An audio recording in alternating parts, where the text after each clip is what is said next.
عندنا مباراة مهمة جدًا النهارده أمام دجلة في بطولة الدوري، خصوصًا إن المباراة دي ما تقبلش القسم على 2 ولازم النادي الأهلي إن هو يفوز بالمباراة دي، إن أنت بتتكلم إن الأهلي عنده فرق نقط 4 نقط مع بيراميدز وعنده فرق نقط كمان مع سيراميكا اللي متصدرة جدول ترتيب الدوري برصيد 32 نقطة، ولكن من 14 مباراة، بيراميدز في المركز الثاني برصيد 27 نقطة من 12 مباراة، والأهلي في المركز الثالث برصيد 23 نقطة من 12 مباراة، بمعنى إن أنت بتتكلم إن أنت فرق بينك وبين بيراميدز 4 نقاط اللي متساوية معاك في عدد المباريات، وفرق بينك وبين سيراميكا طبعًا كبير لأن أنت فارق بينك وبينها مباراتين، فانت لو كسبت المباراتين المؤجلتين دول هتبقى 29 بونت، يعني فرق بينك وبين سيراميكا هيبقى 3 نقط بس، وبيراميدز طبعا لو كسبت المؤجلات فهيفضل الفرق زي ما هو 4 نقط بينك وبينها، ولكن هي اللي هتتصدر الدوري. فانت يا معلم مش في حمل اصلا اي فقد من النقاط تاني، وخصوصا ان انت ناهي اخر مباراتين في بطوله الدوري بالتعادل، واحده امام بتروجيت بنتيجه 1-1 وواحده امام المصري بنتيجه 0-0، واحنا اصلا كمان بقالنا حوالي شهرين ونص اصلا ما لعبناش في بطوله الدوري. فزي ما قلت لك المباراه بتاعت النهارده دي ما تتحملش اصلا نتيجه التعادل مش الخساره، لان انت بتتكلم في ان الفرق هيزيد بينك وبين بيراميدز وبينك وبين سيراميكا، وانا مش عايز ده يحصل لان بطوله الدوري باين عليها ان هي هتبقى صعبه السنه دي زي الموسم اللي فات، لان انت عندك بيراميدز ماشي بشكل كويس وسيراميكا كمان ماشي بشكل كويس، فانت بتنافس السنه دي فرقتين مش فرقه واحده. فاتمنى ان اللعيبه تنزل مسترجله النهارده، واتمنى ان احنا نحرز هدف بدري بحيث ان احنا نريح نفسنا في المباراه. التشكيل المتوقع بالنسبه لي انا اتوقع ان احنا نلعب بنفس التشكيل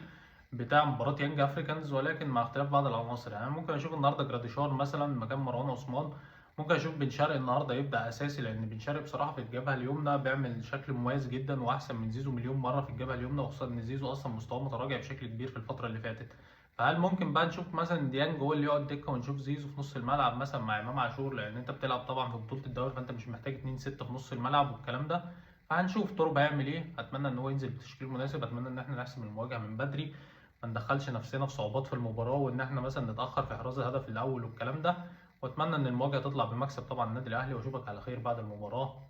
سلام.